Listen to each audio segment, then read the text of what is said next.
تعلق رب سے جوڑو کر دے گا وہ نظر الرحمن الرحیم الا بذکر اللہ تطمئن القلوب صدق اللہ العظیم۔ اللہ تعالیٰ اس پوری کائنات کا خالق ہے، مالک ہے، کائنات کی ہر چیز کا پیدا کرنے والا ہے۔ قرآن کریم میں ارشاد ہے خالق کل شیء، کہ اللہ ہی ہر چیز کا خالق ہے، چاہے وہ ایک ذرہ ہو یا اونچے اونچے پہاڑ ہو یا دنیا کی کوئی بھی مخلوق ہو، ہم ہوں آپ ہوں، ان ساری چیزوں کا پیدا کرنے والا صرف اللہ ہے۔ ایک جگہ ارشاد ہوا قل اللہم مالک الملک تؤتی الملک من تشاء وتنزع الملک ممن تشاء وتعز من تشاء وتذل من تشاء بیدک الخیر انک علی کل شیء قدیر۔ نبی پاک صلی اللہ علیہ وسلم سے خطاب کیا گیا کہ آپ کہیے اللہم مالک الملک، اے اللہ، اے پوری سلطنت کے مالک، تؤتی الملک من تشاء، آپ جسے چاہتے ہیں حکومت اور سلطنت عطا کرتے ہیں، اور آپ جسے چاہتے ہیں حکومت کو، سلطنت کو، اختیار و اقتدار کو چھین لیتے ہیں۔ وتعز من تشاء وتذل من تشاء، عزت و ذلت آپ ہی کے قبضے میں ہے، آپ ہی چاہتے ہیں تو کسی کو عزت دیتے ہیں، اور آپ ہی کا فیصلہ ہوتا ہے تو کوئی ذلیل ہوتا ہے۔ ساری بھلائیاں آپ ہی کے قبضۂ قدرت میں ہیں، اور آپ ہر چیز پر خوب قادر ہیں۔ تولج اللیل فی النہار، آپ رات کو دن میں داخل کرتے ہیں، کبھی رات بڑی ہو جاتی ہے، دن چھوٹا ہوتا ہے، جیسے آج کل سردیوں کے زمانے میں ہے۔ وتولج النہار فی اللیل، اور آپ ہی دن کو رات میں داخل کرتے ہیں، کبھی رات چھوٹی ہو جاتی ہے، دن بڑا ہو جاتا ہے، جیسے گرمیوں کے زمانے میں ہوتا ہے۔ وترزق من تشاء، اسی طریقے سے فرمایا گیا تخرج الحی من المیت، کہ آپ زندے کو مردے سے نکالتے ہیں، انڈے سے پرندہ پیدا ہوتا ہے۔ وتخرج المیت من الحی، اور مردے کو زندہ سے نکالتے ہیں، انڈا پرندوں سے نکلتا ہے۔ اور یہ بھی کہا گیا کہ جس کو آپ چاہتے ہیں بغیر حساب و کتاب کے روزی عطا کرتے ہیں۔ تو اس طرح کی آیات میں اللہ تبارک و تعالی نے یہ بات ارشاد فرمائی ہے کہ یہ پوری کائنات کی ہر مخلوق یہ صرف اور صرف اللہ تبارک و تعالی کی پیدا کی ہوئی ہے۔ اور ظاہر سی بات ہے کہ جو چیز جس کی ہو اس پر اختیار، اس پر فیصلے کا حق اس چیز کے مالک کو اور اس چیز کے خالق کو ہی ہوا کرتا ہے۔ گھر میرا ہو اور میری مرضی کے بغیر آپ گھر میں رہنا چاہیں تو ظاہر سی بات ہے یہ کوئی عقل مند انسان گوارا نہیں کر سکتا۔ کوئی غلام اور ملازم آپ کا ہو اور آپ کی مرضی کے بغیر میں اس پر اپنا فیصلہ جتاؤں، اپنا حق جتاؤں، ظاہر سی بات ہے یہ آپ کے لیے قبول کرنے کے باعث نہیں ہوگا، آپ کے لیے ندامت اور شرمندگی کی وجہ بنے گی، اور یہ میرے لیے ظلم ہوگا۔ جب دنیا کی ان معمولی چیزوں کے اندر یہ صورتحال ہے کہ جو چیز جس کی ہوتی ہے اس چیز پر فیصلے کا اختیار اس چیز کے مالک کو ہوتا ہے، تو ہم اور آپ ذرا غور کریں کہ اس پوری کائنات کا پیدا کرنے والا، کائنات کی ہر چیز کو وجود بخشنے والا جب اللہ ہے تو ظاہر سی بات ہے اس پوری کائنات پر، کائنات کی ہر مخلوق پر فیصلے کا، امر کا اور قانون کا اختیار بھی صرف اور صرف اسی ایک اللہ کو ہوگا۔ اور ایسا اس لیے بھی ہے کہ ایک چیز جو کسی کی پیدا کی ہوئی ہو، ظاہر سی بات ہے خالق اس کی ہر طرح کی مصلحت کو، اس کی ہر طرح کی چاہت کو، اس کی ہر طرح کی ضرورت کو جانتا ہے، اور اس کے ذہن میں اس کی ساری تفصیلات ہوتی ہیں۔ قرآن کریم میں کہا گیا الا یعلم من خلق وهو اللطیف الخبیر، کہ وہ اللہ جو پوری کائنات کا خالق ہے، تمہارا پیدا کرنے والا ہے، کیا وہ تمہاری مصلحتوں کو، تمہاری ضرورتوں کو، تمہاری خواہشات کو، تمہارے جذبات کو، تمہارے نفع اور نقصان کو نہیں جان سکتا؟ وهو اللطیف الخبیر، وہ تو اتنا شکتیشالی ہے، اتنا پاورفل ہے کہ دنیا کی باریک چیزوں کو بھی وہ جانتا ہے، اور ہر چیز کے بارے میں اسے مکمل واقفیت حاصل ہے۔ اسی طریقے سے خالق کو اپنی مخلوق سے جو ہمدردی ہوتی ہے اور جو محبت ہوتی ہے اور اپنی مخلوق کے بارے میں اس کے دل کے اندر جو چاہت ہوتی ہے، جو جذبہ ہوتا ہے، وہ کسی اور کے اندر نہیں ہو سکتا۔ تو جب خلق اللہ کا ہے، خلق خالق کا ہے، اور اس پر فیصلہ بھی خالق کا ہی ہو سکتا ہے، تو ظاہر سی بات ہے ہر عقل کا یہ تقاضا ہوگا کہ اس پوری کائنات پر، جو ساری کائنات اللہ کی مخلوق ہے، فیصلہ صرف اور صرف اللہ کا چلے، قانون صرف اور صرف اللہ کا چلے۔ قرآن کریم میں اسی کو کہا گیا، ان الحکم الا للہ، کہ اس پوری کائنات پر فیصلے کا حق صرف اور صرف اللہ کو ہے، ولا یشرک فی حکمہ احدا۔ ایک جگہ کہا گیا کہ اللہ تعالیٰ اپنے اس حکم میں اور اپنے اس فیصلے میں، اپنی مخلوقات کے بارے میں قانون دینے میں کسی کو شریک نہیں کیا کرتا۔ جب یہ صورتحال ہے کہ اللہ پوری کائنات کا خالق ہے اور اس کائنات پر صرف اس کا ہی حکم چل سکتا ہے، تو پھر ہر عقل مند، ہر سلیم فطرت اور ہر صالح طبیعت اب اس بات کو چاہتی ہے کہ پھر وہ اللہ کا قانون کیا ہے، اللہ کا وہ فیصلہ کیا ہے، اللہ کا وہ امر اور وہ حکم کیا ہے، خالق کا وہ نظام کیا ہے جس کے مطابق مخلوق کو چلنا ہے اور مخلوق کو جس کے مطابق اپنے آپ کو ڈھالنا ہے۔ سالم طبیعت اور صحیح فطرت کے اسی ضرورت کا خیال کرتے ہوئے اللہ رب العالمین نے اس دنیا کے اندر اپنے چنیدہ بندوں کو انبیاء اور رسول کی شکل میں مبعوث فرمایا۔ قرآن کریم میں خاص طور سے بنی اسرائیل کے بارے میں یہ بات کہی گئی کہ ہم نے ان کو اپنی کتاب عطا فرمائی، والحکمہ، اپنا فیصلہ عطا کیا، والنبوہ، اور نبوت عطا کی، وفضلناہم علی العالمین، ہم نے ان کو عالم پر فضیلت عطا کی، وآتیناہم بینات من الامر، اور ہم نے اسے واضح حکم عطا کر فرمایا۔ بنی اسرائیل جس کے اندر بہت سارے انبیاء کرام علیہم الصلاۃ والتسلیم آئے، ان کے بارے میں قرآن مجید کا یہ واضح پیغام ہے کہ ہم نے ان کو انسانیت کے لیے واضح احکامات عطا فرمائے۔ اسی طرح ایک جگہ اللہ تعالیٰ نے آسمانی کتاب تورات کے بارے میں فرمایا، انا انزلنا التوراۃ فیہا ھدی ونور یحکم بہا النبیون، کہ ہم نے تورات اتاری انسان کی اسی سالم اور صحیح فطرت کا خیال کرتے ہوئے کہ ہم جب اللہ کے مخلوق ہیں تو ہمارے لیے اس خالق کا کیا فیصلہ ہے۔ اللہ نے کہا کہ ہم نے تورات اتاری جس کے اندر ہدایت بھی ہے، جس کے اندر کفر و شرک اور تمام تاریکیوں سے نجات کا ذریعہ بھی ہے، جس کتاب کے مطابق تمام انبیاء فیصلے بھی کرتے رہے ہیں۔ اور پھر آخری نبی ہمارے آقا سرکار دو عالم صلی اللہ علیہ وسلم کو خطاب کر کے کہا گیا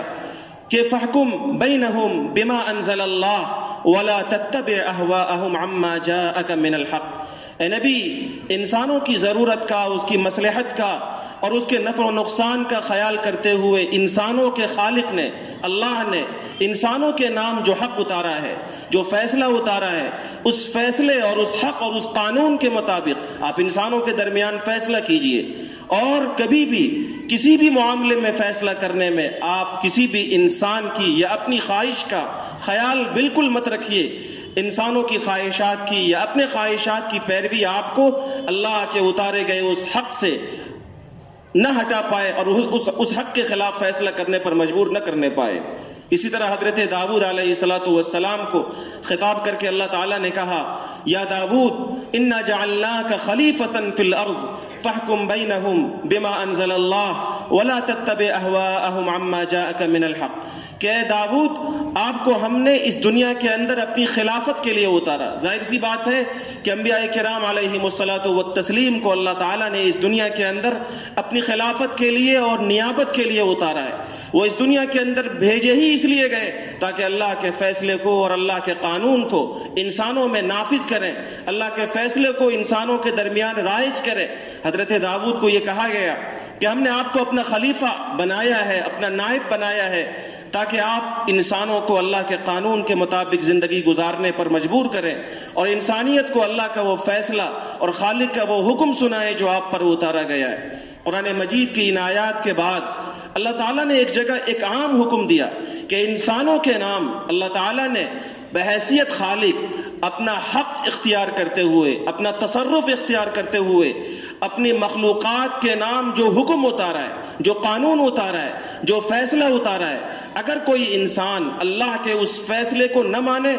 کوئی انسان اللہ کے اس قانون کو بالائے طاق رکھ دے، کوئی انسان اللہ کے اس امر کو چھوڑ دے، وَمَن لَّمْ يَحْكُم بِمَا أَنزَلَ اللَّهُ فَأُولَٰئِكَ هُمُ الْكَافِرُونَ۔ قرآن کریم نے کہا کہ خالق کائنات نے، اللہ نے انسانوں کو جو قانون دیا، جو حکم دیا، جو فیصلہ دیا، اگر دنیا کا کوئی جج، دنیا کا کوئی جسٹس، دنیا کا کوئی قاضی، دنیا کا کوئی پنچ، دنیا کا کوئی ثالث اور حکم اللہ کے اس قانون کو چھوڑ دے اور اپنی چاہت کے مطابق فیصلہ کر دے، سماج میں ایسا ہوتا ہے اس لیے یہ فیصلہ کیا جا رہا ہے۔ ہمارے دارالقضا میں ایک مرتبہ ایک پڑھا لکھا شخص، اس نے یہ کہا کہ قاضی صاحب سب کچھ شریعتاً نہیں ہوتا، کچھ چیزیں سماجی طور پہ بھی ہوتی ہیں۔ ایسے تمام بیمار ذہنوں کے لیے قرآن کریم نے یہ دو ٹوک فیصلہ محفوظ کیا ہے کہ جو کوئی بھی سماج کی بنیاد پر، دنیا کے کسی اور قانون کی بنیاد پر اللہ کے قانون کو اور اللہ کے فیصلے کو چھوڑے گا اور اللہ کے قانون اور اللہ کے فیصلے کے خلاف اپنی چاہت اور نفس کی چاہت اور سماج کی چاہت کے مطابق فیصلہ کرے گا،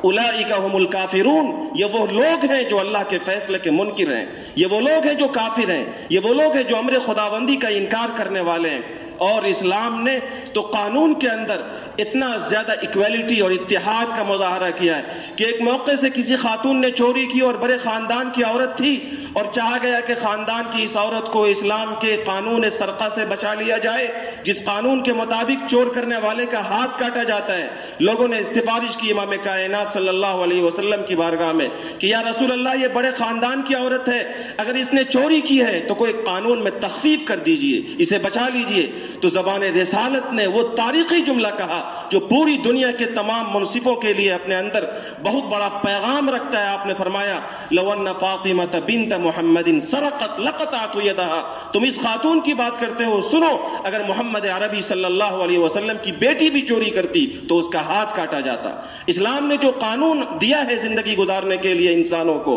اور اسلام نے انسانوں کو زندگی گزارنے کے لیے جو فیصلہ اللہ تبارک و تعالی نے انبیاء اور رسل کے ذریعے سے عطا کیا ہے، اس کے اندر اتحاد ہے، اس کے اندر بڑے اور چھوٹے، امیر اور غریب کی کوئی تمیز نہیں ہے۔ قرآن کریم نے کہا کہ اے لوگو، اللہ کے لیے انصاف کے ساتھ سچی گواہی دو اور اللہ کے لیے انصاف کے ساتھ سچا فیصلہ کرو۔ سامنے مت دیکھو کہ تمہارا باپ ہے یا تمہارا بھائی، یہ مت دیکھو کہ فیصلہ جس کے حق میں تم کر رہے ہو وہ غریب ہے یا امیر، یہ مت دیکھو کہ جس کے حق میں تم فیصلہ کر رہے ہو اسے تمہیں مال کی امید ہے یا اس سے تمہیں نفع کا نقصان ہے۔ قرآن کریم نے کہا وَلَوْ عَلَىٰ أَنفُسِكُمْ أَوِ الْوَالِدَيْنِ وَالْأَقْرَبِينَ، کہ اگر کبھی فیصلہ کرنا ہو، تم قاضی ہو، تم حاکم ہو، تم پنچ ہو، ثالث ہو، جج ہو، کسی بھی طور پر اگر تمہیں لوگوں نے کسی معاملے کا ذمہ دار بنایا ہے اور تم اللہ کے قانون پر یقین رکھتے ہو تو فیصلہ انصاف کا کرو، اگرچہ وہ تمہارے خلاف ہو، اگرچہ تمہارے اپنوں کے خلاف ہو، اگرچہ وہ تمہارے ماں باپ کے خلاف ہو، اگرچہ سامنے والا غریب ہے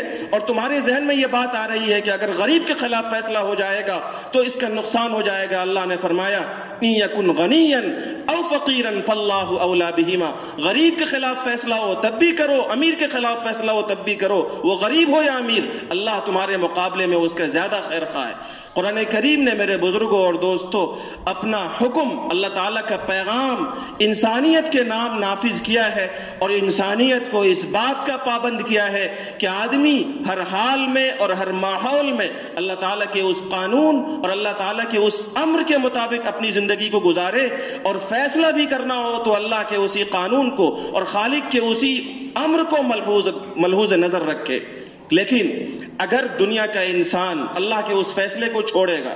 دنیا کی عدالتوں میں اللہ کے اس قانون کو چھوڑ دیا جائے گا، دنیا کی عدالتوں میں اللہ تبارک و تعالی نے انسانی زندگی کے تعلق سے جو قوانین دیے، اگر دنیا کا انسان خالق کے اس فیصلے سے بغاوت کرے گا تو دنیا کا انسان اپنی انفرادی زندگی میں، انڈیویجول لائف میں، معاشرتی زندگی میں، سوشل لائف میں بھی پریشان ہوگا اور دنیا سکون کے بجائے ظلم و ستم کا اور بے چینی کا گہوارہ بن جائے گی۔ حالیہ دنوں میں ملک کے مین اسٹریم میڈیا میں ایک واقعہ بہت ہی زیادہ ہائی لائٹ ہے، پاپولر ہے، شاید نیوز دیکھنے والے ہر ایک شخص نے اسے دیکھا ہوگا۔ ممبئی کا ایک شخص جس کا نام آفتاب تھا، اس کا تعلق کسی لڑکی کے ساتھ ہوا، غلط طریقے سے ہوا۔ اسلام نے منع کیا، غیر مصافحین ولا متخذی اخدان، عورتوں کے بارے میں کہا گیا غیر مصافحات ولا متخذات اخدان۔ اسلام یہ چاہتا ہے کہ ہر شخص کی عزت محفوظ ہو اور ہر بیٹی کی عزت محفوظ ہو، لہذا کسی بیٹے کو یہ اجازت نہیں ہے کہ کسی لڑکی کے ساتھ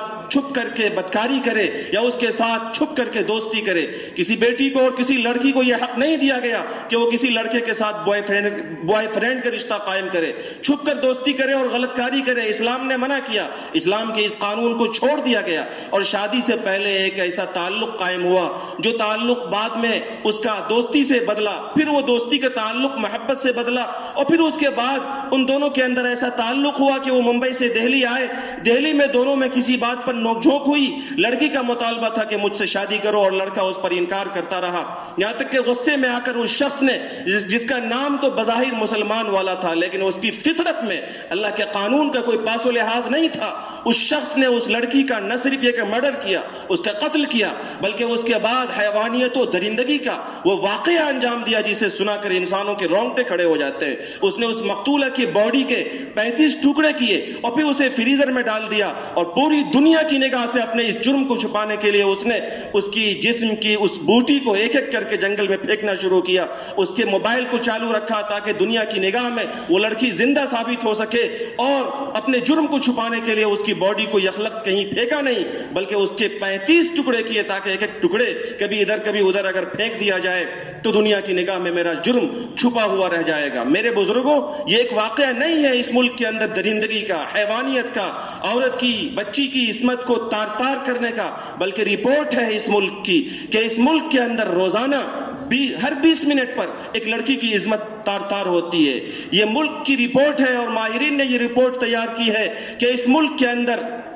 ہر 20 منٹ پر ایک بچی کی عصمت کے ساتھ کھلواڑ ہوتی ہے, اور روزانہ اس ملک کے اندر 93 بچیوں کے ساتھ, عورتوں کے ساتھ جنسی تشدد کیا جاتا ہے. پورے ملک کے اندر جن ممالک میں بے حیائیاں اور یعنیت عروج پر ہے, ان ممالک کی فہرست میں ہمارا بھارت, ہمارا یہ ہندوستان, جس ملک کی مٹی کو یہاں کی اکثریت ماتا مانتی ہے, جس ملک کے اندر جانور کو ماں کا تصور دیا جاتا ہے, جس ملک کے اندر جانوروں کی حفاظت کی جاتی ہے, لیکن اس ملک کے اندر انسانوں کی, ملک کی بیٹیوں کی عزت اور عصمت کی حفاظت نہیں ہو پاتی ہے. اور ماہرین کی رپورٹ کے مطابق روزانہ 93 لڑکیاں جنسی حملے اور جنسی تشدد کا شکار ہوا کرتی ہیں, اور انہی ماہرین کا یہ بھی کہنا ہے کہ اس ملک کے اندر یہ وہ ڈیٹا ہے, یہ وہ رپورٹ ہے جو پولیس کی رپورٹ میں آئی ہے. بہت ساری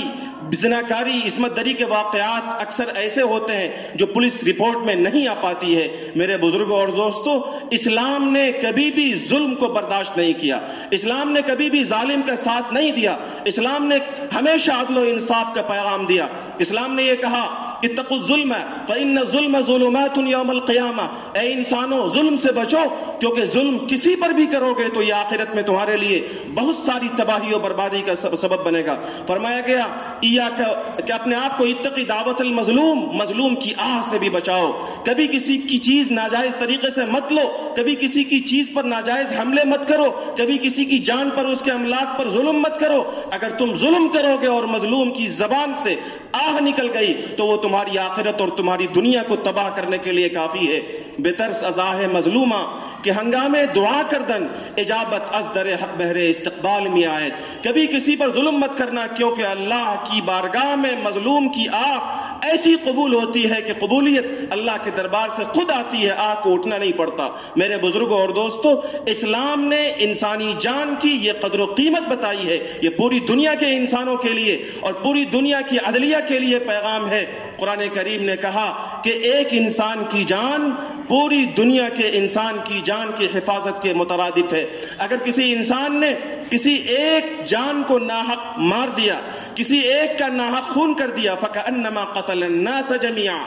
کسی ایک عورت کا, کسی ایک انسان کا ناحق خون ہوتا ہے تو گویا پوری انسانیت کا خون ہو جاتا ہے. وَمَنْ أَحْيَاهَا فَكَأَنَّمَا أَحْيَا النَّاسَ جَمِيعًا, اور جس کسی انسان نے کسی شخص کو ناحق قتل ہونے سے بچا لیا, اس نے گویا پوری انسانیت کو قتل ہونے سے بچا لیا. قاتل اور ظالم, وہ ریپسٹ اور وہ بدکار, وہ شاید مسلمانوں کا نام رکھتا تھا, اس لیے پوری دنیا کی اور خاص طور سے ملک کی مین اسٹریم میڈیا نے پوری دنیا کے سامنے یہ ثابت کرنے کی کوشش کی ہے کہ اسلام ظالمانہ مذہب ہے, اسلام اپنے اندر تشدد رکھتا ہے. یہ دیکھو مسلمان کیسا اس نے واقعہ انجام دیا. پوری دنیا کے ان میڈیا کے لوگوں سے اور عدلیہ کے لوگوں سے یہ بتانے کی ضرورت ہے کہ اسلام نے امن و آستی کا اور اسلام نے انسانیت کی جان کی حفاظت کا جو وعدہ کیا اور اس تعلق سے جو پیغام دیا, اس پیغام کو تم اپنے ملک کی عدالتوں میں نافذ کرو, کسی کی ہمت نہیں ہوگی کہ کسی کی ماں اور کسی کی بہن اور کسی کی بیٹی کی طرف آنکھ اٹھا کر دیکھے۔ قرآن مجید نے یہ پیغام دیا،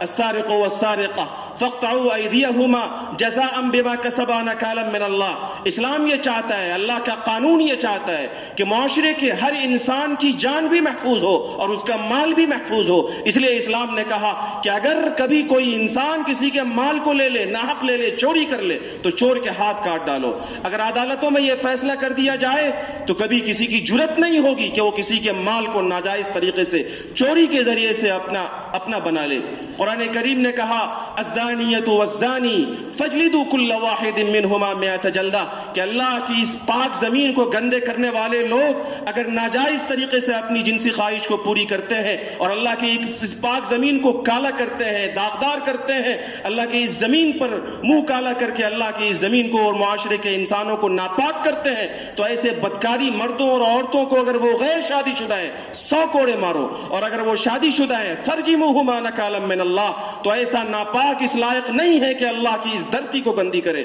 اسے پتھر مار مار کر ہلاک کر دو۔ اگر دنیا کی عدالتوں میں یہ فیصلہ کر دیا جائے تو خدا کی قسم ملک کی ہی نہیں پوری دنیا کی بیٹیوں کی اور عورتوں کی عزت و عصمت کی حفاظت ہوگی۔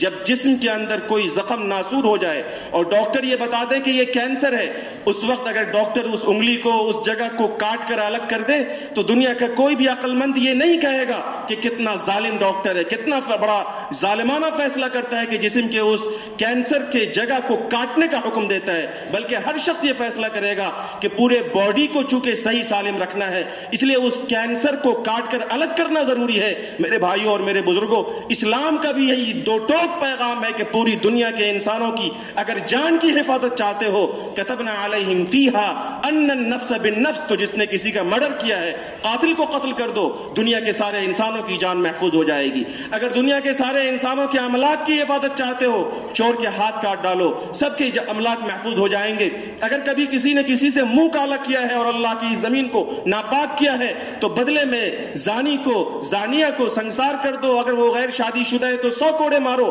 پوری زمین کی عورتوں کی عفت و عصمت محفوظ ہو جائے گی۔ میرے بزرگوں اور دوستوں، میں یہ بتانا چاہ رہا تھا کہ اللہ تبارک و تعالی نے اسلامی قانون کی شکل میں اور انسانوں کے نام بحیثیت خالق اپنا جو پیغام اتارا ہے، اسی پیغام پر اور اسی قانون پر عمل کرنے میں پوری انسانیت کو اور پوری دنیا کو سکون مل سکتا ہے۔ ورنہ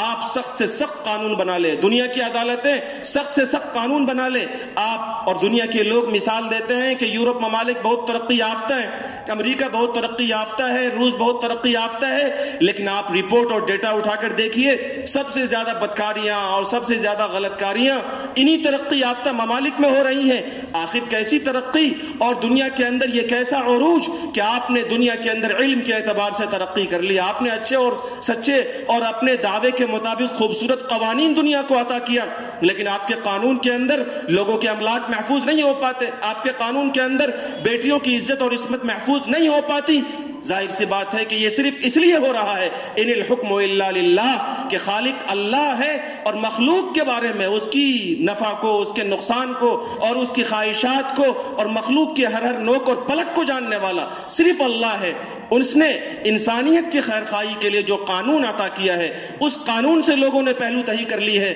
لوگوں نے دنیاوی عدالتوں نے اسلام کے قانون کو اور اسلام کی عادلانہ اور منصفانہ نظام زندگی کو تعصب کی نگاہوں سے دیکھ کر ٹھوکر مار دی ہے۔ اس لیے آج پوری دنیا کے اندر ظلم ہو رہا ہے، ڈاکہ زنی ہو رہی ہے، عصمت دری ہو رہی ہے، شراب خوری ہو رہی ہے، پوری دنیا کے اندر بے چینی اور بے سکونی ہے، پوری دنیا کی بے چینی، پوری دنیا کی بے سکونی اور پوری دنیا کے چین و سکون کا ضامن صرف اور صرف اللہ کا قانون ہے۔ اللہ کے اس قانون کو اگر انسان اپنی زندگی میں نافذ کر لے تو خدا کی قسم اس انسان کی انفرادی زندگی اچھی ہو جائے گی، اور اللہ کے اس قانون کو اگر سماج کے اندر اور ممالک کے اندر عدالتوں میں نافذ کر لیا جائے تو اس ملک کا سماج اور اس ملک کا معاشرہ معاشرتی طور پر اور سماجی طور پر چین و سکون والی زندگی گزارنے لگیں گے۔ میرے بزرگوں، یہ تو قرآن مجید کے پیغامات ہیں، اور میں نے شاید اس سے پہلے بھی دنیا کے ایک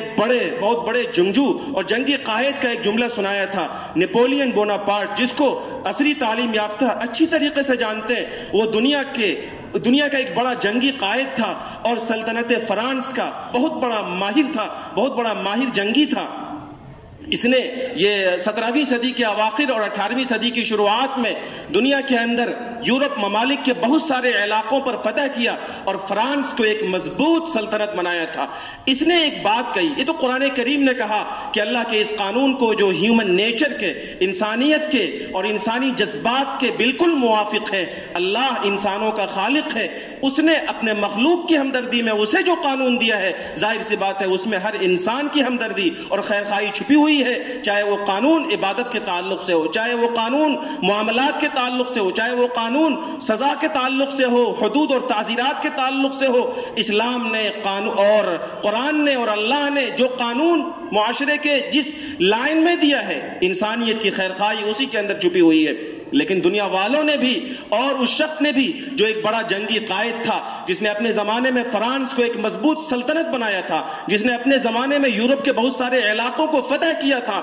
اس نے قرآن کریم کے بارے میں، اللہ کے اس قانون کے بارے میں، اس خدائی فیصلے کے بارے میں جو اللہ نے انسانوں کے نام اتارا ہے، ان الحکم الا للہ، جس قانون کے بارے میں اللہ فرماتے ہیں کہ اس کائنات میں فیصلے کا حق صرف اور صرف اللہ کو ہے، اور جس فیصلے پر عمل کر کے دنیا کا ہر انسان چین و سکون پا سکتا ہے، یہ صرف ایک اسلام کا ادنا طالب علم، قرآن کریم کا ادنا جاننے والا نہیں کہہ سکتا، بلکہ دنیا کے اندر جنہوں نے ملکوں کو فتح کیا ہے، اس نے بھی جب دنیا کے قانون کا سروے کیا اور تجزیہ کیا، دنیا میں انسانوں کی خوشحالی کے لیے قوانین کا جب اس نے تجزیہ کیا تو اس نتیجے پر پہنچا کہ قرآن tax the responsibility of man prosperity alone، کہ پوری دنیا کی انسانیت کی خوشحالی کا ضامن صرف اور صرف قرآن ہے۔ پوری انسانیت کو اور انسانی سماج کو اگر خوشحال زندگی چاہیے، اگر ہر انسان کو اپنی جان کی حفاظت چاہیے، اگر ہر عورت کو اپنی عفت و عصمت کی حفاظت چاہیے، دنیا کی ہر بیٹی کو اگر اپنی عفت کی حفاظت چاہیے، اور دنیا کے ہر شخص کو اگر اپنے املاک کی حفاظت چاہیے،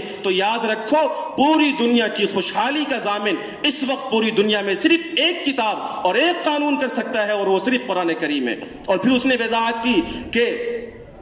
I hope it won't too late that time، کہ میں یہ سمجھتا ہوں کہ ابھی بھی دیر نہیں ہوئی، ابھی بہت تاخیر نہیں ہوئی، کہ اگر پوری دنیا کے تمام مفکرین کو جمع کر لیا جائے، پوری دنیا کے ترقی یافتہ ممالک میں جو دانشور سمجھے جاتے ہیں، جو تھنکرز سمجھے جاتے ہیں، جو پوری دنیا کے اسکالرز سمجھے جاتے ہیں، وہ فرماتے ہیں، وہ لکھتے ہیں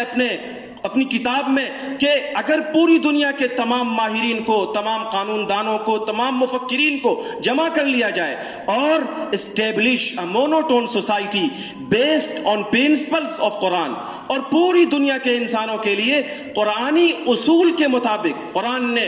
قرآن نے تعزیرات کے تعلق سے جس کا میں نے کچھ تذکرہ آپ کے سامنے ابھی کیا، معاشرتی زندگی کے تعلق سے اور زندگی کے ہر معاملے کے تعلق سے قرآن کریم نے انسانیت کو جو لا دیا، جو قانون دیا، اگر اس قرآن کے بیس پر اگر مونوٹون سوسائٹی، ایک یک رنگ معاشرے کی تشکیل دے دی جائے which only will guide people to prosperity، تو پوری دنیا خوشحالی کے ساتھ زندگی گزارنے لگے گی۔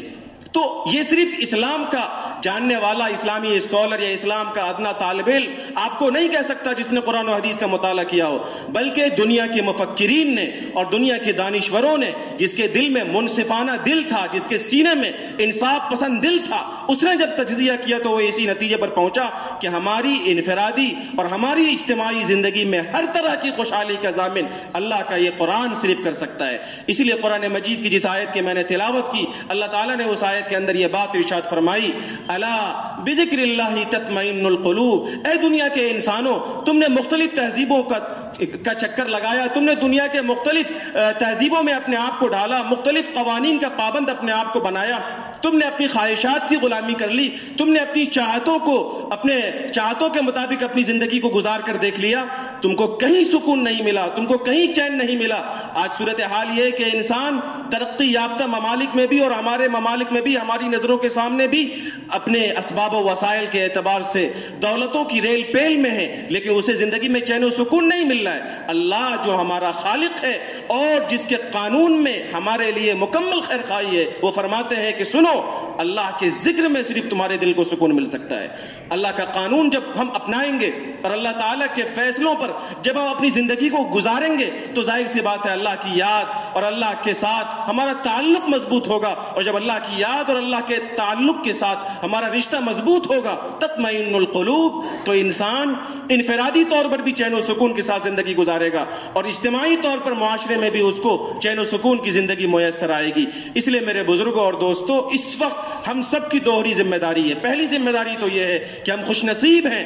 اللہ تعالیٰ نے ہمیں سچا دین عطا کیا، اسلام کی شکل میں خدائی مذہب عطا فرمایا، اسلام کی شکل میں ایک ایسا نظام زندگی اللہ نے عطا کیا جس پر چل کر کے ہم اپنے ہر طرح کی بے چینی کو دور کر سکتے ہیں، اور ہم اپنے لیے ہر طرح کا چین و سکون، دنیا اور آخرت کی ہر طرح کی کامیابی کا سودا کر سکتے ہیں۔ وہیں ہماری دوسری ذمہ داری یہ ہے کہ جہاں ہم خود سے اللہ کے اس قانون پر عمل کریں، ہم اللہ کے اس قانون کی سچائی اور اس کی گہرائی، اس کی گہرائی، اس کے اندر کے حکمتوں کو اور اس کے اندر کے فیصلوں کی نزاکتوں کو اپنے ان بھائیوں کے سامنے پیش کریں جن کو بڑی مضبوطی کے ساتھ میڈیا کے ذریعے سے ان کے ذہنوں کو گمراہ کیا جا رہا ہے۔ ملک میں ایک نہیں 1000 مسائل ہیں جس پر ڈسکس کیا جائے گا، لیکن اس وقت ملک کے مین اسٹریم میڈیا میں حیرت ہے، دن رات کے 24 گھنٹے کے نیوز میں صرف یہی ایک واقعہ ہے، آفتاب آفتاب آفتاب، اس لیے کہ اسلام دہشت گردی کی تعلیم دیتا ہے، نعوذ باللہ۔ اس لیے ہم سب کی یہ ذمہ داری ہے کہ اللہ کے اس قانون کی سچائی کو اور اللہ کے قانون کی حکمت اور بصیرت کو